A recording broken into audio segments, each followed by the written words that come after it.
Hi, Lisa. Thanks for joining us here on Smarter Markets and taking a few minutes away from your very busy schedule on the floor of IETA's North America Climate Summit 2023. Thank you. It's my pleasure to be here. And it's great to have you here because you're really wearing two hats at the conference. You're chair of the board of directors at IETA, and you're also CEO of Resilient. So, the first question I've been asking many of the people we've been doing these interviews with is how carbon markets are supporting their strategy for climate action. And I guess you could take that in one of two ways or both ways, both through what you're doing at IETA and Resilient.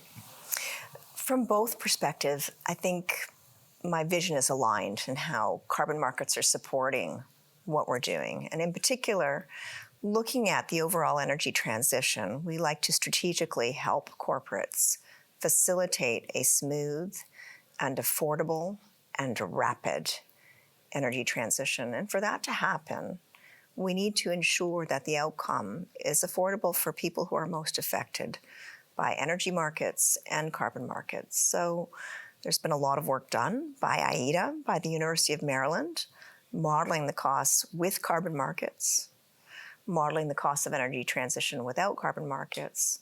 And we're certainly of the view that carbon markets facilitate both the pace of the change and the associated affordability of the change. So very happy with them generally. Good. And while there's a lot to look forward to with carbon markets, a lot of good that they're doing, a lot of reasons why we believe they're the best approach. It's been a challenging year this year on a couple of fronts. So on the compliance side, there's the challenges making the Article 6 markets under the Paris Agreement operational.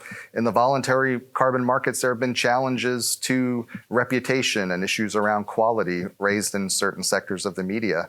I was curious, how are those challenges affecting the approach that you're using at IETA and at Resilient? Or how are they, just changing how you have to work through that? Yeah, we consider these really the teenage years of the evolution or growth of the carbon market. So they're a little challenging, but that's to be expected.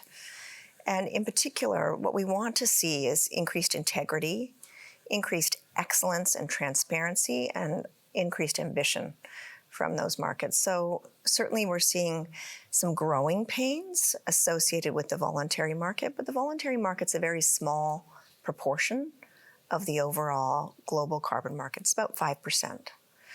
What we are seeing is increased compliance activities. So countries, companies, others involved in regulated carbon markets and learning who regulates, how they regulate, and when to regulate is part of what we're going through right now. And I think that's a really positive change. We don't eschew that in any way, shape, or form. It's a good, healthy parameter of growth. Yeah, and I was fortunate to attend a panel you moderated yesterday, and you made the point that, this is an area where companies are welcoming and asking for regulation in these growing compliance markets. How are you seeing that play out? Because it's not something people normally expect.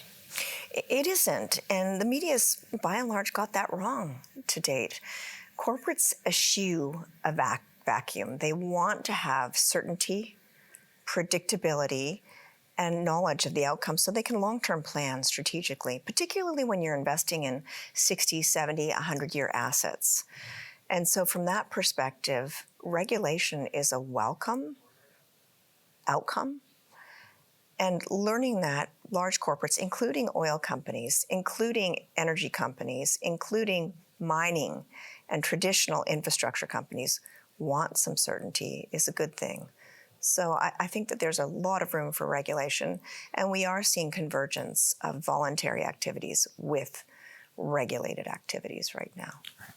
And as I said, you've been moderating panels, you're busy around the conference floor. I'm curious, were there certain ideas that you wanted to make sure you were able to express to the other participants at the conference? And has there been anything that's come up that, was surprising or unexpected, or that you feel like that's a good takeaway from this year? Yeah, I think the big issue where we want to get to an outcome where we're doing more faster. We really do have that 6.25-year window identified by the IPCC to really make meaningful outcomes and results happen. So one of the terms I loved on our panel yesterday was we have to stop putting ourselves in a circular firing squad. We have to stop fighting internally. And in particular, I could see one outcome that I want to really resonate. The media, regulators, others need to understand that it's very detrimental to attack those who are doing beneficial actions that are not perfect but are good versus those that are doing nothing. And when you think about, maybe you just answered the last question I wanted to ask you, but if you think about the 6.25 years, we need to move quick. We need to get to large scale in a short period of time. Is there something you see as critical, whether it's technology, tools, standards,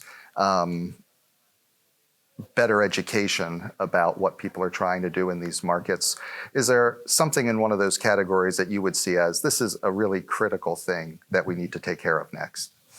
I think the ICVCM, the Integrity Council on the Voluntary Carbon Markets, is attempting to build a baseline threshold for the standard, the threshold integrity element of credits. I think that's really credible. We need to have public confidence that what's being purchased and sold or financed is of good quality.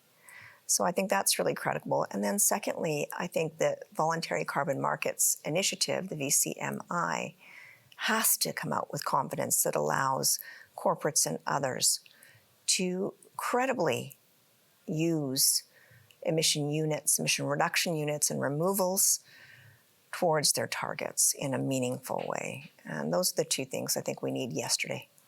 And with the VCMI piece, that's for people who don't follow it as closely, that would be, what claim can I make against my own emissions for what I'm purchasing, say, in the market? That's right. The demand side needs to be clear, and the supply side needs to have confidence that they can use this without facing a greenwashing claim or some sort of class action.